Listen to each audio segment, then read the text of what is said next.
The story of Zelda Echoes of Wisdom begins at the beginning. Not just the beginning of this story, but the beginning of everything, when there was only the vast nothing. Timeless, endless oblivion.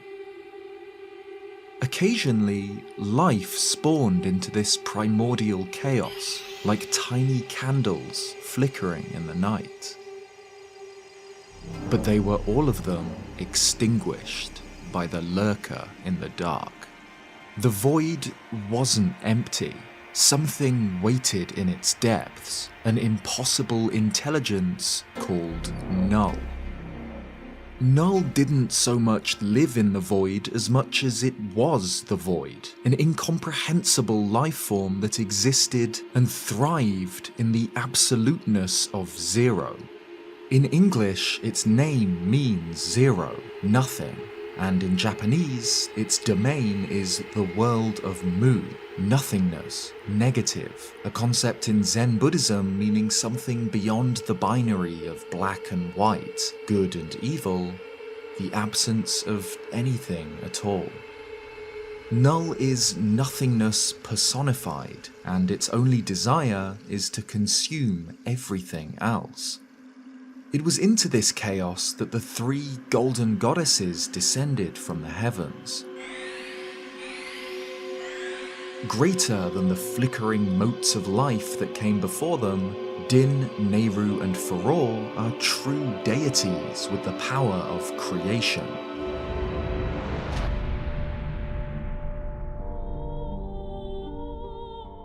Together, they built the world itself.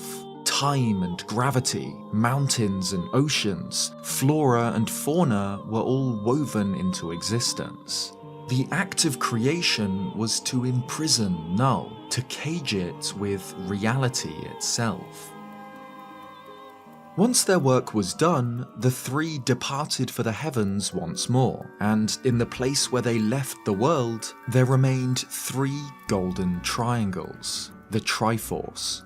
These three, the Triforces of power, wisdom, and courage, together make up an omnipotent force, an ultimate, prime energy that can grant any wish and grant limitless power. With Null's imprisonment, the Triforce symbol takes on a new meaning. There's a fourth triangle, the negative space between the other three, an inverted piece representing the void, surrounded, trapped by the rest. Null is this negative space, the nothingness inside of creation. The Triforce was guarded by another goddess, Hylia, a being less powerful than the creation trio, yet no less divine, and it was coveted by another, darker entity, Demise, the original Demon King, the source of all monsters and avatar of destruction. Their story is told in Skyward Sword. How, in order to defeat Demise, Hylia gave up her divinity and reincarnated as a mortal, as the very first Zelda. Demise was destroyed by Link, but with his dying breath cursed Hyrule, trapping it in an unending cycle of prosperity and destruction. How exactly Null is related to Demise is still an open question. But to me, it doesn't seem like the two are closely linked. Demise is evil incarnate. He is the original model that all monsters, all malice stems from. But Null is, by definition, amoral. It is like entropy and decay, an inescapable fact of the universe. Though its actions may be perceived as such, Null isn't evil. Nor is it good. It desires only the perfection and totality of zero. Echoes of Wisdom reveals that the Golden Goddesses had left behind another creation alongside the Triforce, the Tris. These are tiny, golden creatures who, judging by their name and appearance, likely have a similar origin and substance to the Triforce itself. The Tris were tasked with maintaining the structure of the goddess's world, and keeping Null trapped beneath it. While Null represents nothingness, the Tris are its polar opposite. The purpose of the Tris, as anti-Nulls, was singular. maintain the goddess's creation, and fix Null's attempts to destabilize it.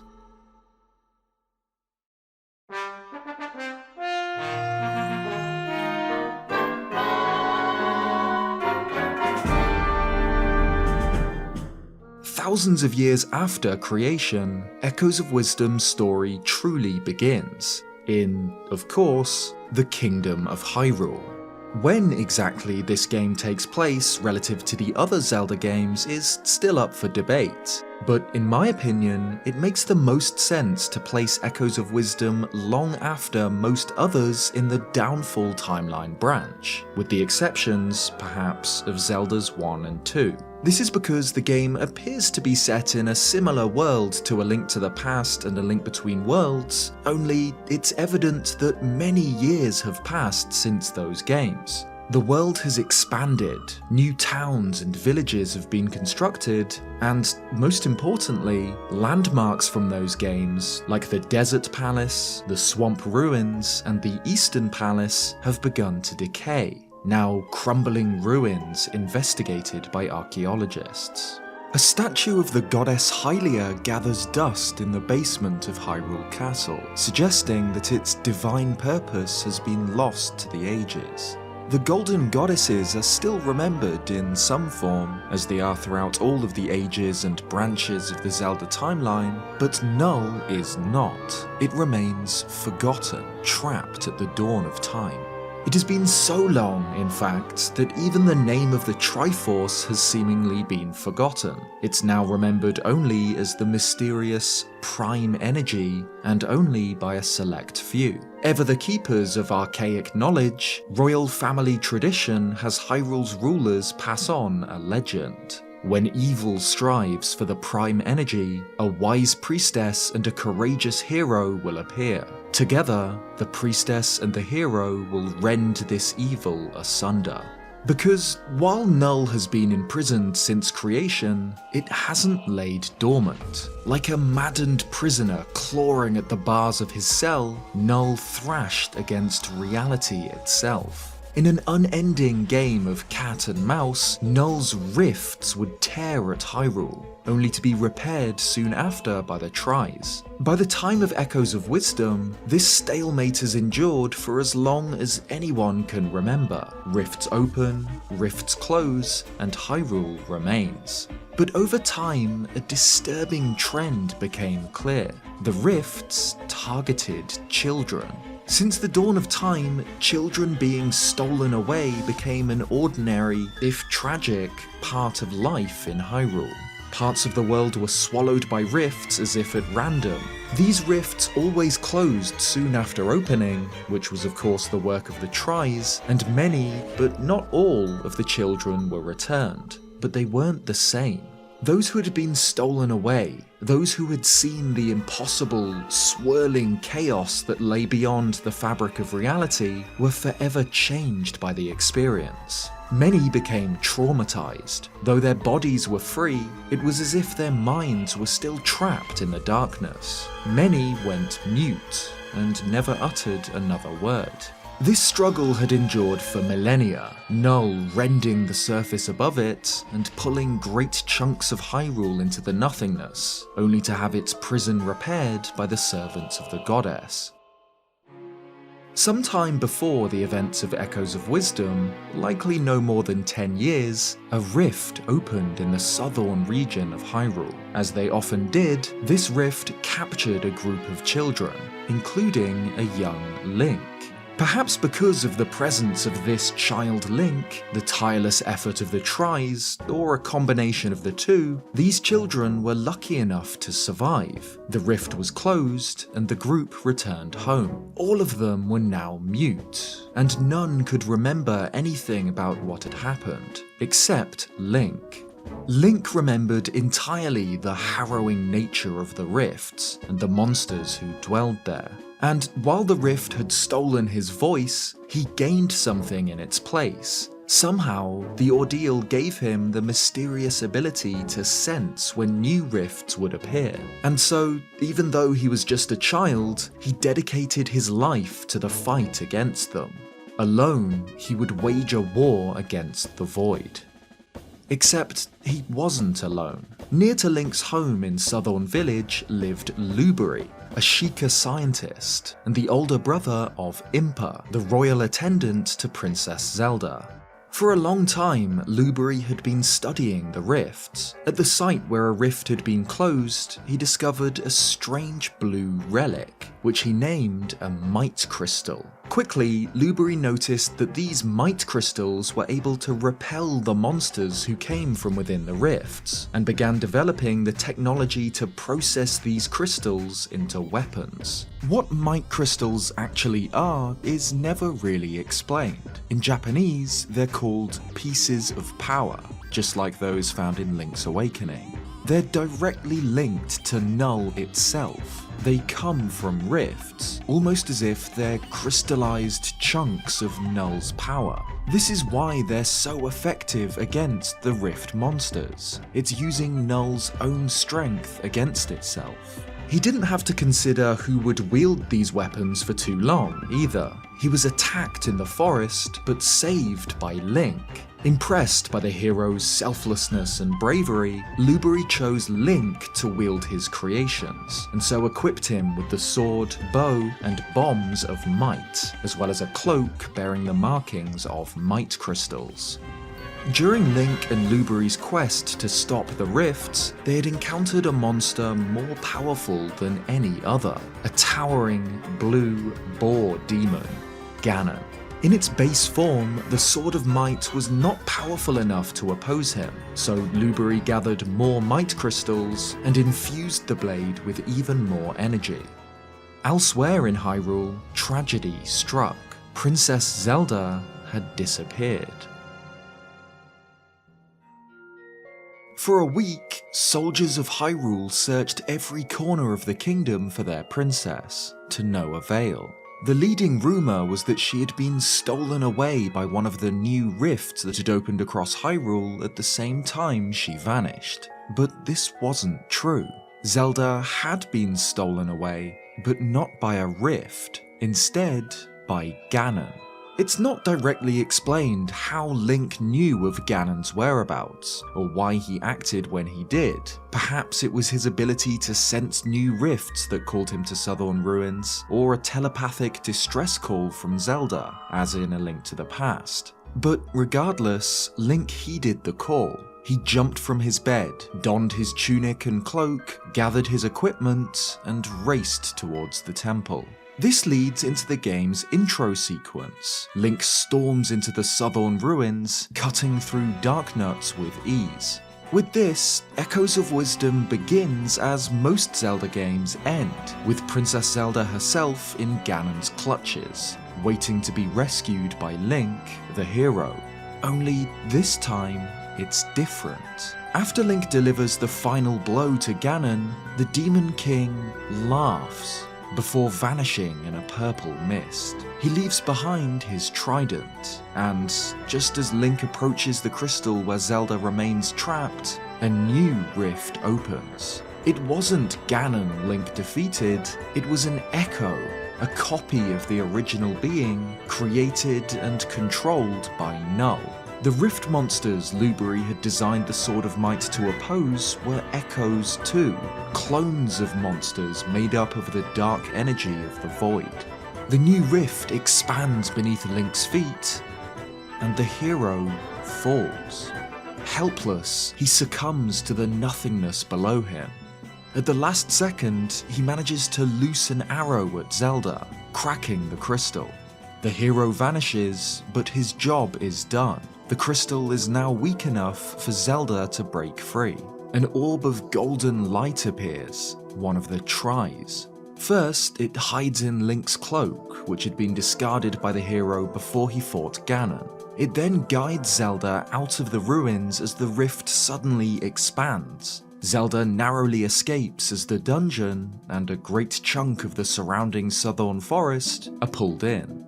The Echo of Ganon had been a trap. He kidnapped Princess Zelda and imprisoned her with the explicit goal of bringing her and Link together, where they could both be captured by the rift. This attempt to capture Link and Zelda, as well as the many rifts throughout history that specifically stole children, could be attempts by Null to stop the fulfillment of the prophecy, to eradicate the priestess and the hero who were destined to stop it.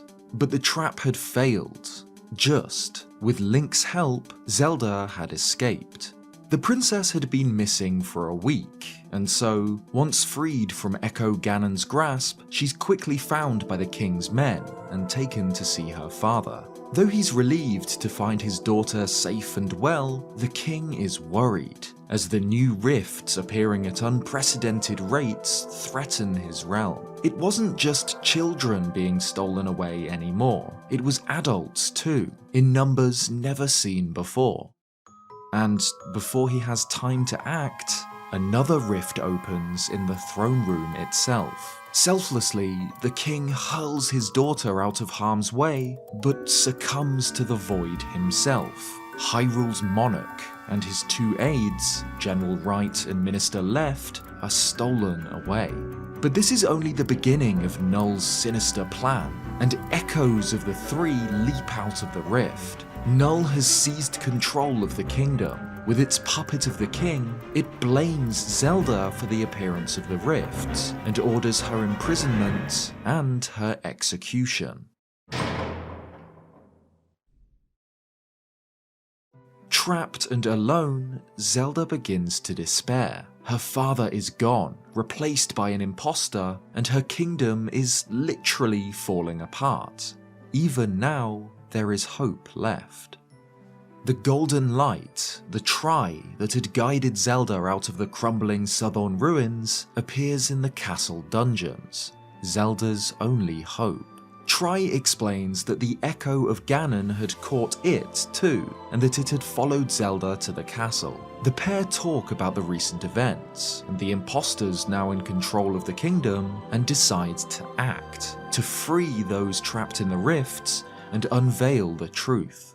Tri uses its power to create the Tri-Rod, an instrument with which Tri can share its power with Zelda, and grant her the ability to learn and create echoes of objects and enemies she discovers. Tri's ability to create echoes is similar to Null's ability to do the same thing. Echoes are indicated by triangle symbols. These same triangles appear when Null creates echoes too.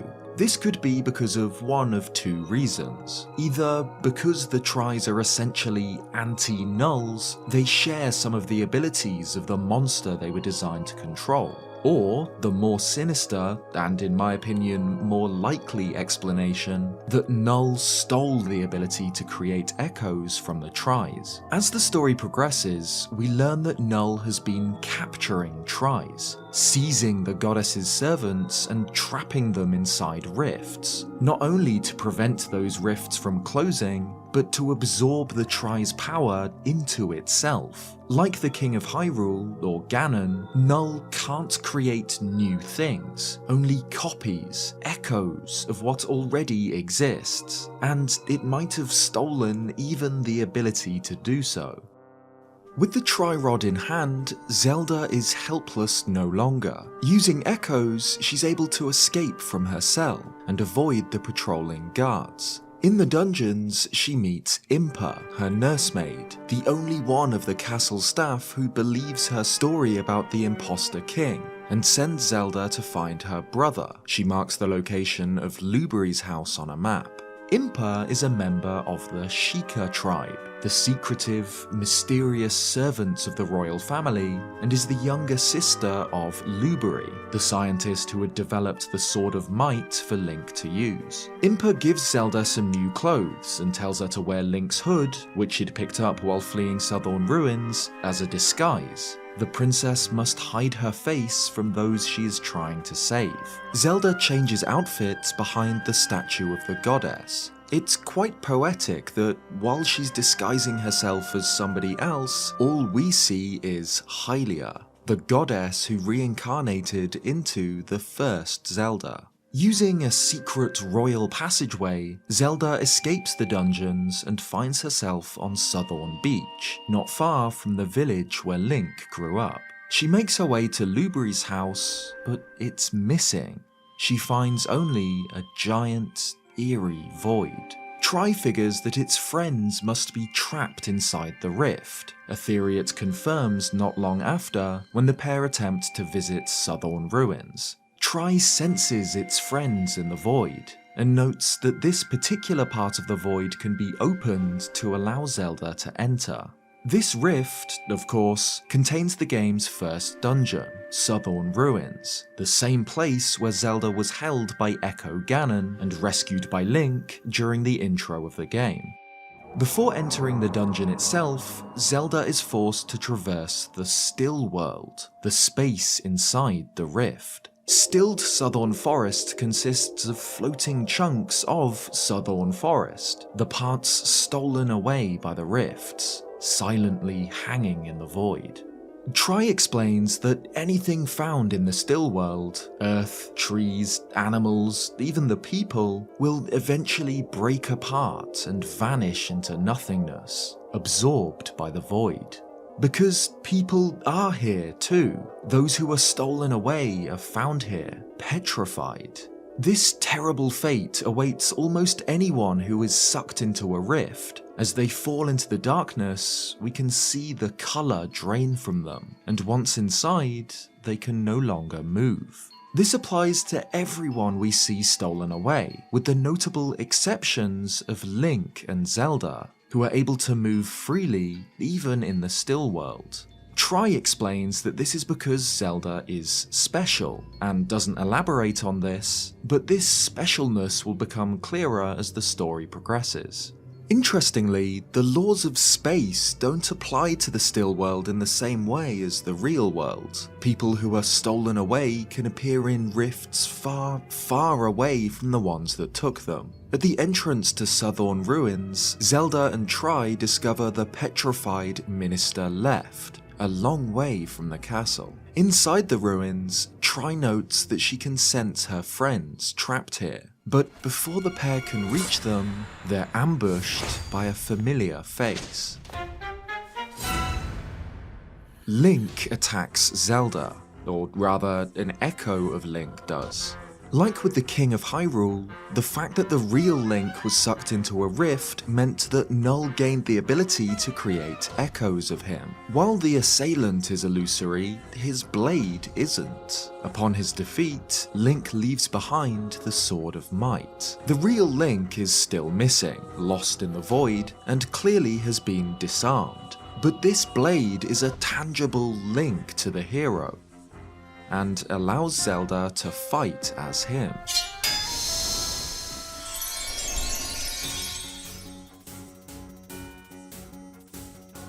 In an Ask the Developer interview, Eiji Aonuma explained that this ability is a kind of echo of Link. The Sword of Might allows an echo of Link, or Link's spirit, to possess Zelda. This echo is powered by Null, or its rifts, with energy, the same energy that forms might crystals. This brings into question another weapon we've seen, Ganon's Trident. Both the Sword of Might and Ganon's Trident remain after being dropped by their echoes, and later on, we see the Trident used to summon another echo of Ganon. From this, we might infer that, just as this is the real Sword of Might, this is the real Ganon's Trident, and is being used as a conduit to summon echoes like the sword fighter form. Eventually, Zelda and Tri make their way to the final room in Southern Ruins, the boss chamber. The boss itself, Seismic Talus, is also an echo of a monster that exists in the real world. It's nearly identical to the volcanic Talus, a powerful stone monster native to the Elden region, central to many Goron myths. The Seismic Talus serves as the jailer for the Tris Null has stolen from the area, preventing them from escaping the dungeon and repairing the southern rifts. Defeating the Talus frees the Tris, hundreds of them, who choose to share some of their power with Tri, strengthening Zelda's companion and therefore her ability to create echoes. The Tries are now able to restore Southern Forest, the rifts are sealed, and the area is returned to normal, including the people trapped inside, a woman from Southern Village, and Minister Left too. Tri explains that it will use its Echo ability to restore the rift, and this does seem to be the case. Even after the cutscene showing the rift vanishing, stilled Southern Forest is still explorable, meaning that the Tries simply created an echo of the real world in order to restore it. This doesn't apply to the people trapped in the rifts though. The man's wife and Minister Left can no longer be found in the still world after completion of the dungeon. In the real world, Minister Left meets up with Zelda, and once the princess reveals her identity, leads her to find Lubery. Lubery is, understandably, quite panicked. He's just returned from the rift that stole his house and is worried for Link. Notably, both Left and Lubery are now able to see Tri, while Impa wasn't. This is because only those who have been inside a rift are able to see Tri, with the exception of Zelda. It's never explained why this is the case, but other magical creatures in Zelda games share this trait of being visible only to some, like how Koroks and dragons in Breath of the Wild can be seen only by pure-hearted children. Being a floating orb, Tri is able to fly up high and see Hyrule from above, noting that 2 more giant rifts have opened just like the one they just repaired in Southern Forest. One in the Gerudo Desert to the west, and another in Jabul Waters to the northeast. Null is using his power to capture more Tries. As his power grows, more of Hyrule will fall into the void. Together, the 4 decide on a plan of action. Zelda and Tri must fix the rifts and find those missing inside them, General Wright and the King of Hyrule. East of Hyrule Castle is Jabul Waters, where the Zora River cascades down into the vast Zora Cove. The area is home to the 2 distinct clans of Zora, the powerful River Zora, who live upriver in their village, and the graceful Sea Zora, who live in their underwater domain out in the cove. We've only seen these 2 types of Zora in the same game once before, in Oracle of Ages. More often than not, the Sea Zora are depicted as friendly and honourable, while the River Zora have often appeared as enemies, but this isn't always the case. Both clans of Zora worship the same deity, their guardian spirit, Lord Jabu Jabu. Lord Jabu Jabu also appeared in Ocarina of Time and Oracle of Ages, both times as the Zora's patron deity, and his descendant, Jaboon, is seen in the Wind Waker. Though the 2 Zora clans disagree on most things, together their chiefs, Drad of the River Zora and Kushara of the Sea Zora, play music for Lord Jabu Jabu. But this hasn't happened since a great rift opened in Jabul Waters, enveloping Lord Jabu Jabu's shrine in the heart of the river. Tri notes that this is where its friends are trapped, but without the music of both Zora chieftains, the door to the shrine will not open. Worse still, the same moment the rift appeared, Lord Jabu Jabu seemingly went wild, beginning a rampage that nothing could calm him from. Of course, it's later revealed that this isn't Lord Jabu Jabu, but an echo of him. By helping the Zora tribes with their trouble, and restoring a minor rift in the area, Zelda and Tri gain access to Jabu Jabu's shrine, and to the larger rift. In here, amongst the scattered, floating pieces of the Zora's home, Zelda finds the petrified bodies of the real Lord Jabu Jabu and General Wright, and, of course, the entrance to the game's next dungeon, Jabul Ruins. Like Southern Ruins, Jabul Ruins is where many of Tri's friends are trapped, meaning they cannot mend the giant rift like they normally would. And in the heart of the dungeon, in the deep, black water, Zelda encounters Vocavor, what appears to be some sort of isopod with glowing blue appendages on its back. Defeating it releases the Tries it has imprisoned, allowing them to mend the giant rift and restore Jabul Waters to its usual picturesque beauty. The Gerudo are a race of powerful warrior women, ruled by their chief, Sira. Sira is advised by her daughter, Captain Donna, as well as an aide, Facette. Like many of Echoes of Wisdom's locations, the Gerudo Desert is an extension from the Hyrule of A Link to the Past and A Link Between Worlds, whose desert, the Desert of Mystery, ended just before the Gerudo Desert began.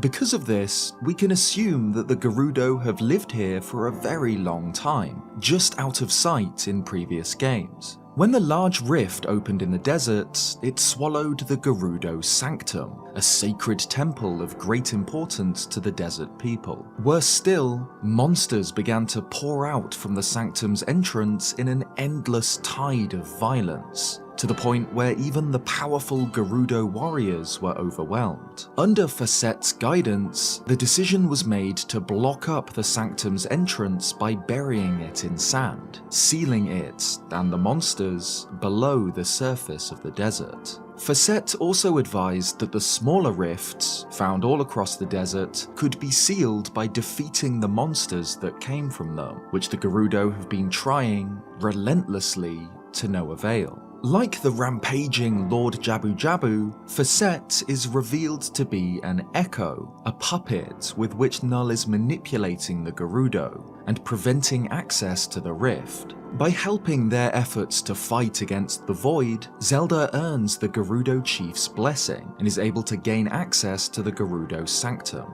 As always, a large amount of tries are trapped in this rift, after being attacked by another of Null's monsters, Molgriff. While we don't see anything resembling the real version of this enemy, we can still assume that Molgriff is an echo, as it was created by Null. Regardless, it's a fusion of a mole and a griffin, hence its name, and defeating it releases the captured tries, who repair the large rift in the Gerudo area. The Gerudo celebrate. Chief Sira mentions that her daughter, Donna, has proven her worth and will one day make an excellent chief. Peace is restored in the desert, but not everywhere.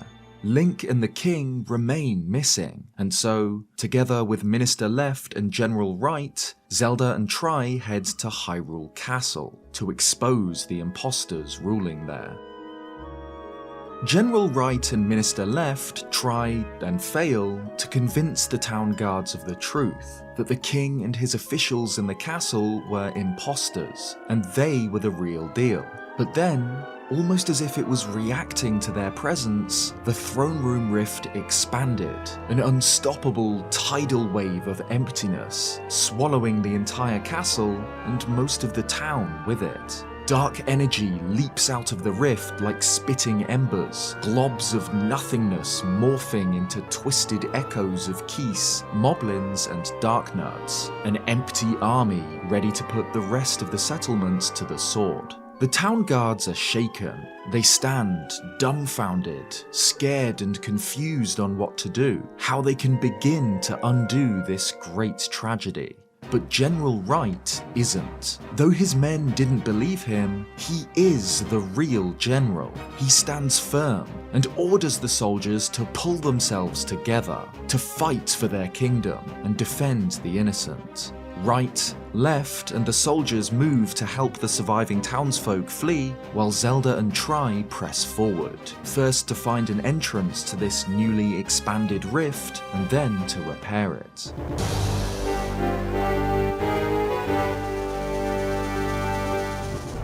Stilled Hyrule Castle is the game's fourth main dungeon, where Zelda finds the frozen body of her father, the king. She also discovers Impa, locked away in the very same cell where Zelda was at the start of the game. Her diary, found just next to her, reveals what happened. After Zelda escaped from the castle, Impa was captured by the soldiers and thrown into a cell. I was outnumbered. I did what I could, but in the end, I succumbed to them. It must have been quite a number of soldiers to subdue Impa, considering how effortlessly she dispatched 3 of them at the start of the game. Apparently, from her cell, Impa kept hearing people shouting, "Find her! Find the princess!" from the halls. from which Impa learned that Zelda had evaded captivity. She also learns that Zelda is mending rifts, but worries for her safety and laments the fact that she can do nothing to help. The final entry seems to have been written very recently, perhaps as the rift began to expand. The castle is in an uproar. Could something have happened to the princess? Or could the enemy be making a move? I must find a way out of here so that I can warn the princess. Zelda progresses through stilled Hyrule Castle until reaching a large chamber in the basement, where she meets the impostors of General Right, Minister Left, and the King. The impostor king notes Zelda's feats in fixing the rift, and admits that he finds it vexing, but assures her that his master will deal with her. Ganon's trident appears, and the three impostors vanish into a cloud of dark energy before rematerializing as Ganon himself. This is Null doing two things. First, it is still hiding its identity from Zelda and from Hyrule at large by pretending that Ganon is the true mastermind behind the rifts. And secondly, it's trying to kill Zelda, summoning its most powerful echo to destroy her. But it doesn't work. Like Link before her, Zelda manages to defeat the echo of the Demon King and free the group of Tris imprisoned inside him, restoring Hyrule Castle. As usual, Tri suggests that they leave the still world and return to the real one, but as she does, something smashes through the far wall. Twisted claws appear from the void, flanking a swirling, dark nothingness, Null. As if it was frustrated at Echo Ganon's failure to kill the princess, Null lunges towards Zelda, but it is stopped by Link. The real Link, who gets between the princess and the void. Armed with only a wooden club, the hero faces this eldritch horror and wins. Null retreats into the darkness. Zelda, still being transported out of the still world by Tri, reaches out to Link, but he's captured, sealed in a crystal just like the one Zelda was trapped in, and pulled away through the hole Null had made. He was gone, but he was alive. All this time he had been in the still world, alone. Like Zelda, Link is special. Upon entering the rift, he hadn't become petrified like others are, and retained the ability to move. What exactly he had been doing is never made explicitly clear, but it's probably the same thing he'd been doing almost his entire life, fighting against the rifts. In the throne room, the real King of Hyrule and his aides are briefed on the new situation, but it isn't long before the peace is broken once again. A soldier enters the hall, bringing terrible news. 3 new giant rifts have opened across Hyrule, in Eldin Volcano, Faron Wetlands, and Holy Mount Lanayru. Only the king understands the significance of these 3 sites. They connect directly with the 3 golden goddesses and the prime energy, otherwise known as the Triforce. He wonders if this means that the enemy is making a move towards seizing the prime energy, and recalls the ancient legend of the priestess and the hero, passed down through the royal family. Because of their uncanny ability to move in the still world, the group deduced that Zelda and Link must be the priestess and the hero of legend, those destined to fight against this evil who covets the prime energy. The king decides on a plan of action.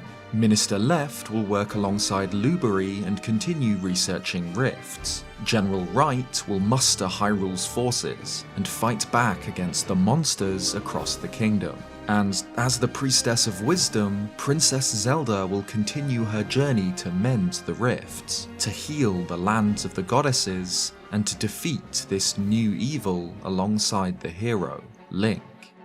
The second half of Echoes of Wisdom begins. In much the same way as with the Zora and the Gerudo, Zelda helps the people in each of these 3 regions to deal with the newly opened rifts. Eldin is home to the Goron tribe, a race of rock-eating rock people led by their young, anxious chief, Darston.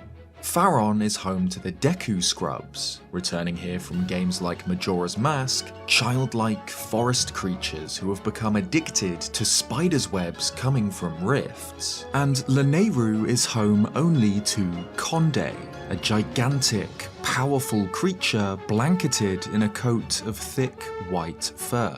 Konde is similar to the Yetis from Twilight Princess and the Anuki from Phantom Hourglass, but we don't know exactly what species he is for certain.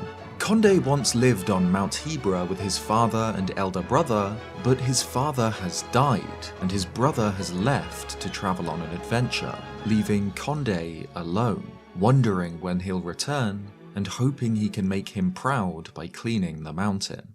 Helping the Gorons, Deku, and Konde grants Zelda access to the Eldin, Faron, and Lanayru temples, which, like the others, are found in the Still World, and are also home to bosses which Null has used to imprison Tries. In Eldin, Zelda fights Volvagia, returning from Ocarina of Time, a flaming, serpentine dragon.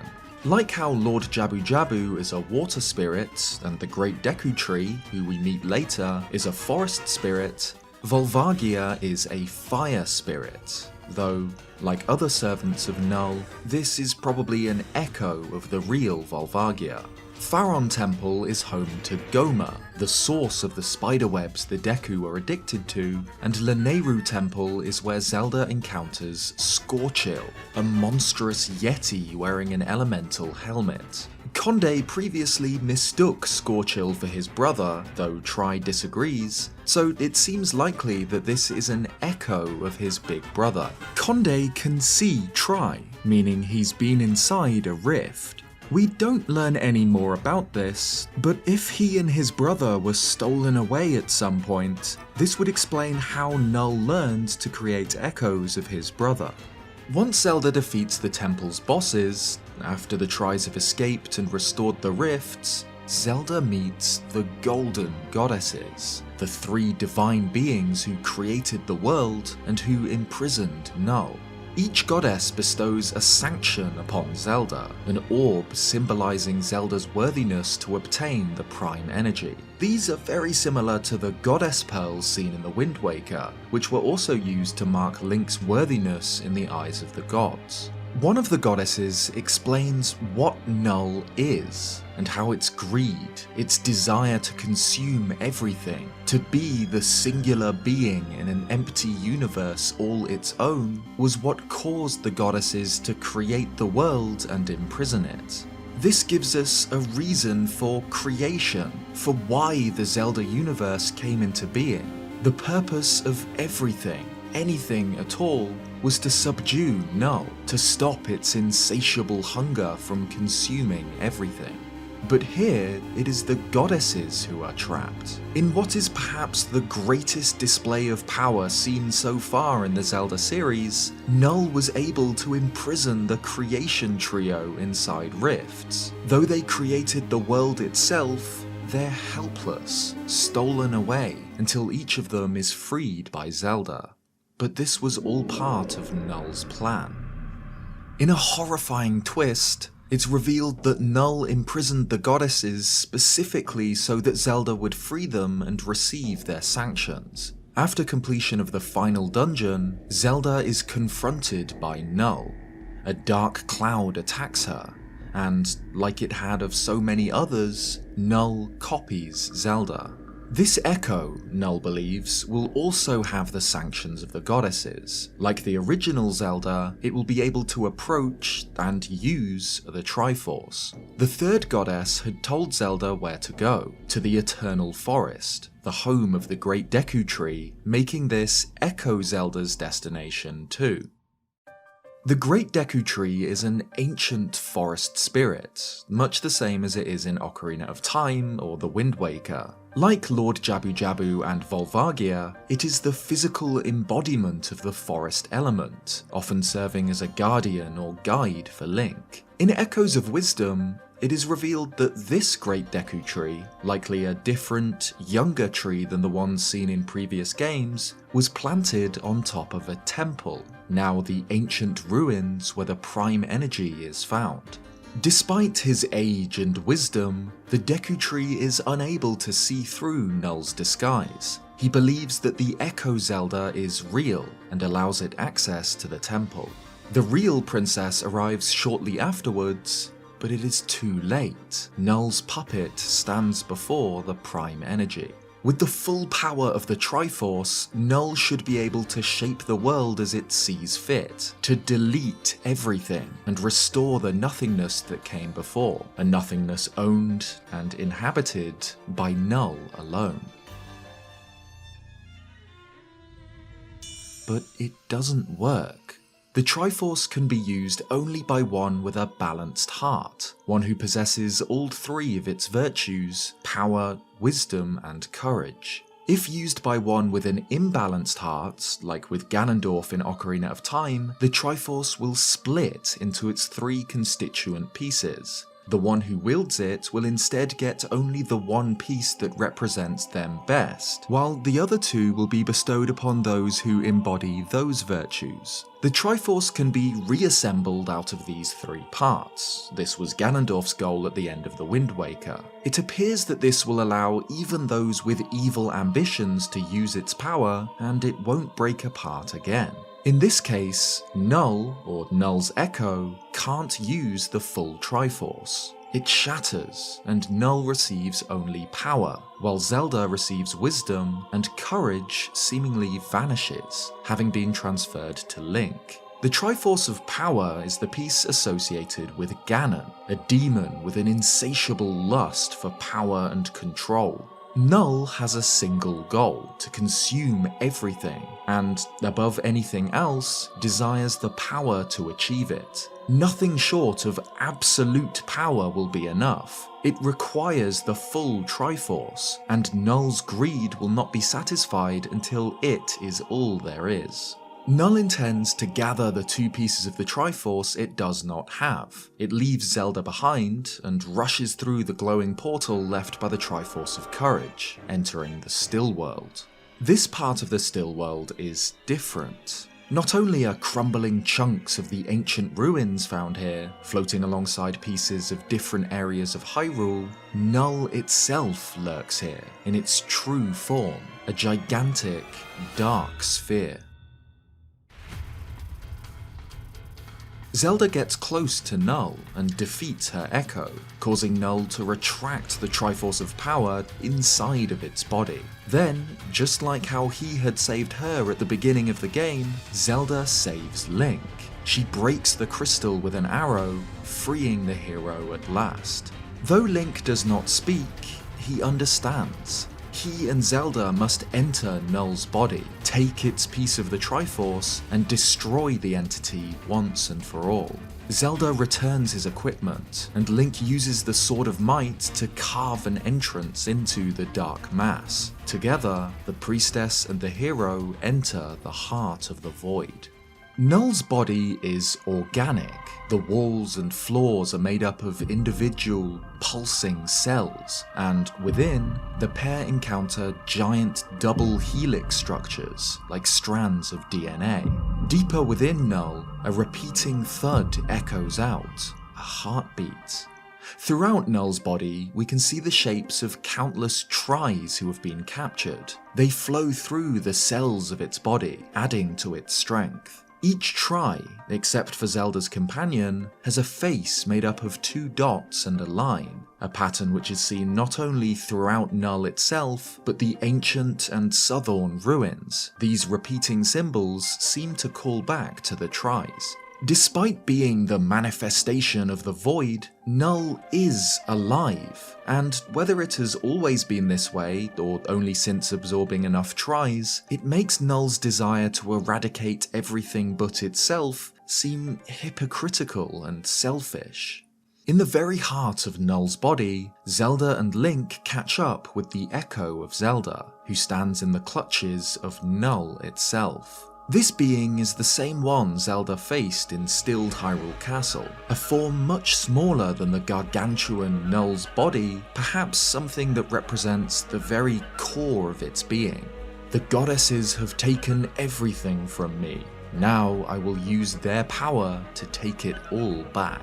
Null takes the Triforce of Power and taps into its strength. With its newfound power, Null causes huge rifts to open all across Hyrule. Entire towns fall into darkness. But Null isn't done. It hungers for more. It must have everything. Null reveals what appears to be its true form, a twisted, dark version of a Tri, surrounded by 3 claw-like arms. The reason Null looks like a Tri could be one of 2 possibilities. Either it has always looked like this, and the Tris were designed as its polar opposite, or it has taken on this form since absorbing so many Tris and so much of their power. Either way, this form clearly represents the soul of Null's character, a total inversion of the beings of creation. The final battle against Null is a multi-stage war of attrition. It uses its power of echoes to summon enemies and other bosses to fight for it, while Zelda and Link chip away at the dark entity, breaking off piece after piece to get to its center where the Triforce of Power lies. Eventually, enough of Null has been torn away to allow Zelda to bind to the Triforce inside it. Together, she and Link pull and rip the prime energy from it. Weakened, broken, Null sits at their mercy. As the Triforce rebuilds in front of it, it can only say, "Give it to me," even as the priestess and the hero wish upon the prime energy for its total destruction. Null can't give in.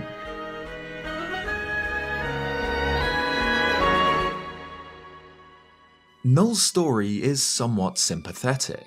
By what right did the goddesses build creation on top of it? But at the same time, Null is an inherently selfish being. It consumed any other life in the void, refusing to let anything other than itself exist. Its primal hunger can only be satisfied by a universe where only Null exists. Golden beams of light shine out of the Triforce, and countless imprisoned Tris rush out from Null's dying husk.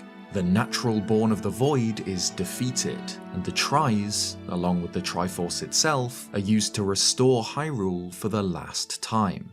And it does appear that this will be the last time. Even though Null is a being that existed before time, one powerful enough to imprison the gods of creation themselves, Tri confirms that it is gone. For the first time in history, Hyrule is free from the lurker in the dark.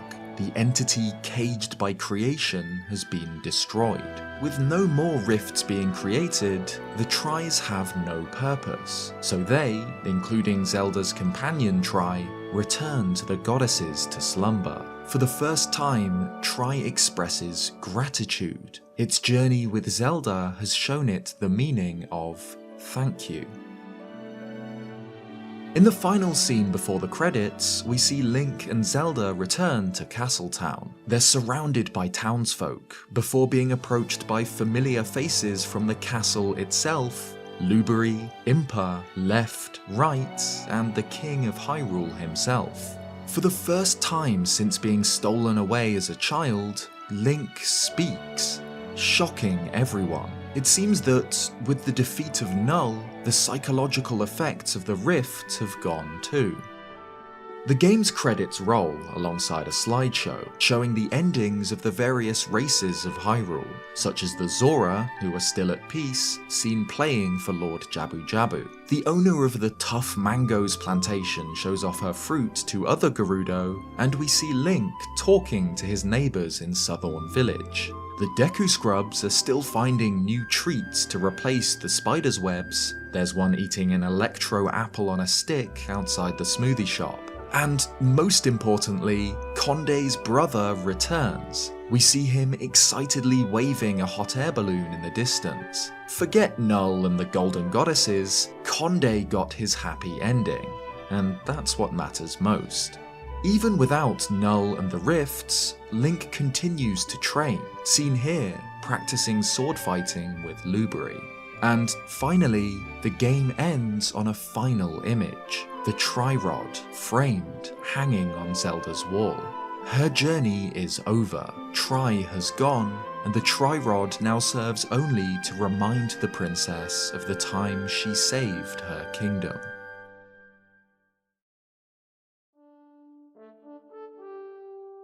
And that's it. That's the full story of Zelda Echoes of Wisdom. I really hope you enjoyed this recap of the game's story. I was really pleasantly surprised by how good this game's plot was. Null in particular is such an awesome, terrifying villain, and I can't wait to explore this game's lore in further detail on the channel. So if you like this video, leave a like and subscribe if you haven't already for more Zelda content. Cheers guys, and I'll see you next time.